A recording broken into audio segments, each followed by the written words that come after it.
My name is Richard, and I need to tell you something that keeps me awake every single night. I built a fortune in 32 years. I started with $500 and a business plan, and I built a tech company worth $120 million. I had everything. The mansion, the cars, the investment portfolio that could support 3 generations. Business Insider called me a visionary entrepreneur. Forbes put me on their self-made billionaire watch list. But 6 months ago, my son's therapist sent me an invoice. And in the notes section, under reason for treatment, it said, childhood emotional neglect and psychological abuse from father. Not some clinical diagnosis, not some general trauma category, me. I'm listed as the reason my son needs therapy, as the cause of his damage. I'm 72 years old now. The fortune's still here, the company's sold, but my son is 38 years old and broken, and I'm the one who broke him. And no amount of money can fix it. No therapy can undo it. I damaged my son so severely that it's documented in medical records, and I have to live with that for whatever time I have left. And if you're out there right now, telling yourself your kids are resilient, telling yourself they'll be fine, telling yourself providing financially is enough, I need you to stop and hear this, because I told myself those exact lies for 32 years, and my son's therapy bills list me as the reason for his trauma, and there's no coming back from that. Let me take you back to 1985. I was 40 years old, divorced from my first wife, and I'd just secured venture capital funding for my software company. This was it. This was my shot. I had a 5-year-old son, David, from my first marriage. Joint custody. He'd stay with me every other weekend and Wednesday nights. But custody is just a legal arrangement. It doesn't mean you're actually present. From the beginning, David was an inconvenience to my schedule. I'd pick him up on Friday nights, distracted, checking my pager. I'd set him up with toys in the corner of my home office while I worked. He'd ask me to play, and I'd say in a minute, and then work for 3 more hours while he sat there waiting. I have this memory that haunts me. David was maybe 6 years old. He'd drawn a picture of us together. He brought it to me in my office. So proud. I glanced at it for maybe 2 seconds and said, "That's nice, buddy. Put it on the fridge." He stood there waiting for more, waiting for me to actually look at it, to ask him about it, to engage. I didn't. I went back to my computer. He walked away. I found that picture years later when I was moving. He'd written at the top, in his shaky kid handwriting, "My dad who is always busy." I should have seen it then, the damage I was doing. I didn't. As the company grew, my time with David became even more minimal. Our Wednesday dinners became me picking up takeout, eating in silence while I reviewed emails on my phone. Our weekend visits became me parking him in front of the TV while I worked in my office.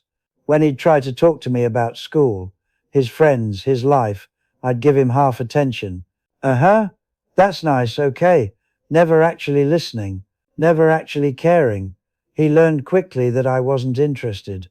By the time he was 8, he'd stopped trying to talk to me.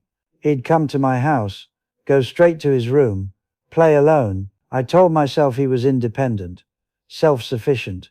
I didn't realize I was teaching him that his father didn't care about him. In 1992, when David was 12, his mother called me. She said he was having problems at school, acting out, getting into fights. The counselor wanted both parents to come in for a meeting. I said I couldn't make it. Work was too busy. She said, "Charles, your son needs you." I said, "He needs financial security. That's what I'm providing." I never went to that meeting. David's behavior got worse. His mother handled it. I wrote checks for private school, for tutors, for anything that money could solve, but I never showed up. When David was 14, he got caught shoplifting. His mother called me from the police station. I was in a board meeting. I told her to handle it. I'd reimburse whatever fines or fees. She said, "He needs his father, not your credit card." I said I'd call him later. I didn't call him later.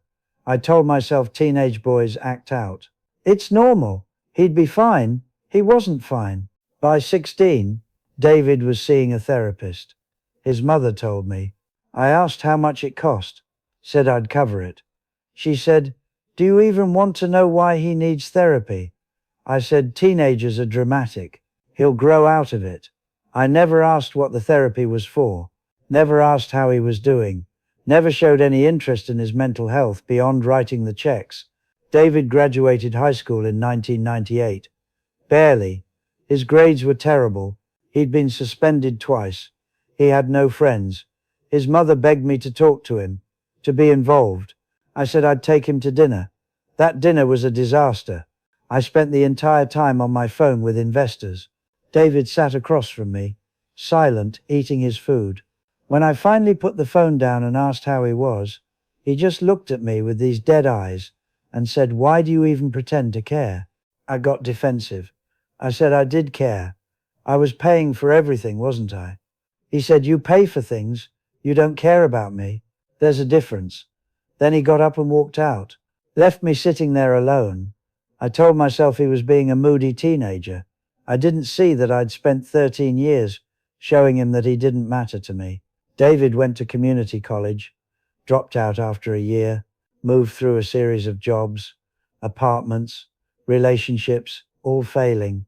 His mother would update me occasionally, each update worse than the last. In 2005, David was 25. He had a serious girlfriend. They got engaged. I wasn't invited to the engagement party. His mother told me about it after the fact. I asked why I wasn't invited. She said, "Charles, you haven't been part of his life in 20 years. Why would he invite you?" The wedding was 6 months later. I got an invitation, formal, like you'd send to a distant relative. I went. I sat in the back. I wasn't in the wedding party. I wasn't asked to give a speech. At the reception, David thanked his mother, his stepfather, his friends. He didn't mention me. Not once. I left early, wrote a check for $50,000 as a wedding gift. That was my contribution. Money. Always money. The marriage lasted 3 years. David's mother told me about the divorce. Said David had been struggling with depression, anxiety. Said he'd been in therapy for years trying to deal with childhood issues. I asked, "What childhood issues?" She said, "You, Charles. You're the issue. You were never there. You made him feel worthless. You damaged him." I got defensive. I said I'd provided for him financially. She said, "You provided money. You withheld love. And he's been dealing with that damage his entire adult life." I didn't believe her. I told myself she was being dramatic, trying to blame me for David's problems. But the problems got worse. In 2010, David had what his mother called a breakdown, severe depression. He couldn't work, couldn't function. He moved back in with his mother at 30 years old. I offered to pay for treatment. She said, "He doesn't need your money. He needs you to acknowledge what you did to him." I didn't know what she meant. I genuinely didn't understand what I'd done wrong beyond being busy. Over the next decade, David's mental health deteriorated. Multiple therapists, medications.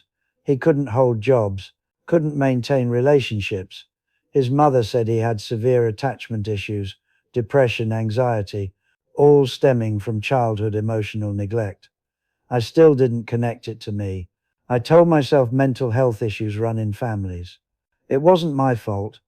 In 2017, I sold my company for $120 million. I was 72 years old, retired, wealthy beyond measure. I thought maybe now I could fix things with David.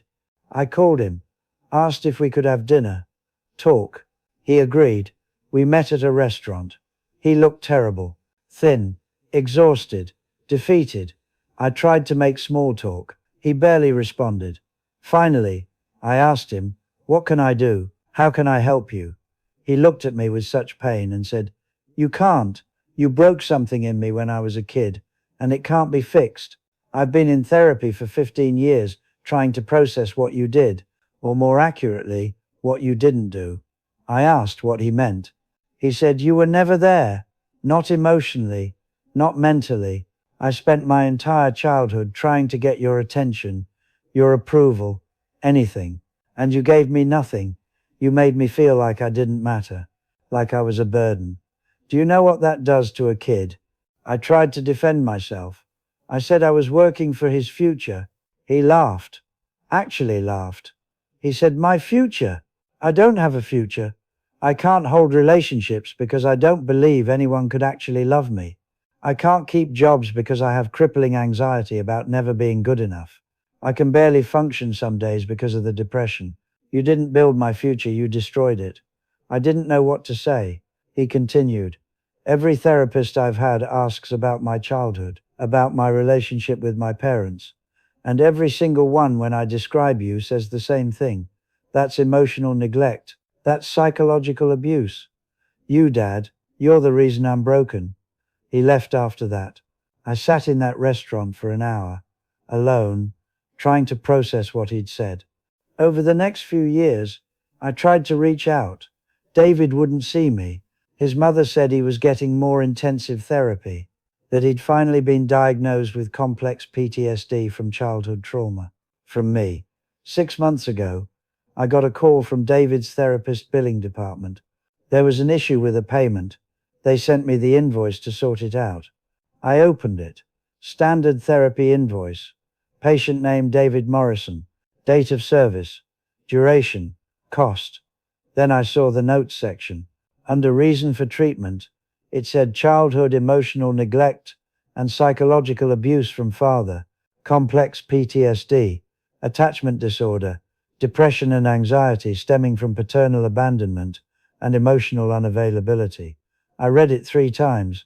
I'm listed as the reason, not some abstract cause. Me, specifically, father, the source of his trauma, documented, permanent. I called his therapist, asked if this was accurate. She said, "Mr. Morrison, I can't discuss your son's treatment, but what I can tell you is that childhood emotional neglect has severe, lasting psychological impacts. When a parent is physically present but emotionally absent, when a child's bids for attention and connection are consistently ignored, it causes deep trauma, and that trauma often requires years of therapy to address." I asked if it could be fixed. She said, "We can help him develop coping strategies. We can help him process the trauma, but the damage is done. You can't undo 30 years of psychological harm." I'm 72 years old now. 6 months since I saw that invoice. David still won't see me. He's 38 years old and in intensive therapy 3 times a week. And I'm the reason. Documented. Listed. The cause of his trauma. Here's what took me 72 years to learn. You can't buy back mental health. You can't pay to undo psychological damage. You can build a fortune and still destroy your child. And when the therapy bills list you as the reason, there's no fixing it. I built a fortune in 32 years. And I destroyed my son in the same 32 years. The money's still here. My son is broken. And I did that. Me. I see parents today making the same mistakes. Working endless hours. Being physically present, but emotionally absent. Ignoring their kids' bids for attention. Thinking money is enough. Thinking kids are resilient. Kids aren't resilient. They're adaptive. They adapt to neglect by learning they don't matter. They adapt to emotional absence by developing attachment disorders. They adapt to indifference by internalizing worthlessness. And then they spend their adult lives in therapy, trying to fix what you broke. If I could go back to 1985, I'd tell my 40-year-old self, close the laptop, put down the phone. When your son brings you that drawing, actually look at it. Ask him about it. Engage with him. Make him feel like he matters. Because if you don't, you'll spend 32 years building a fortune and breaking your son, and his therapy bills will list you as the reason. Your work will survive if you spend an hour playing with your kid. Your company will manage if you actually pay attention at dinner. But your son won't survive emotional neglect unscathed. He'll carry that damage for life. I built everything, and I destroyed the only thing that mattered. My son is broken. The therapy bills list me as the cause, and I can't fix it. No amount of money can fix it. So if you're out there, working late again, half listening to your kids thinking they'll be fine, I'm begging you stop. Actually engage. Actually be present, because emotional neglect is real. The damage is real, and it's documented. Don't let your child's therapy bills list you as the reason. Don't be me. Choose your kids before it's too late.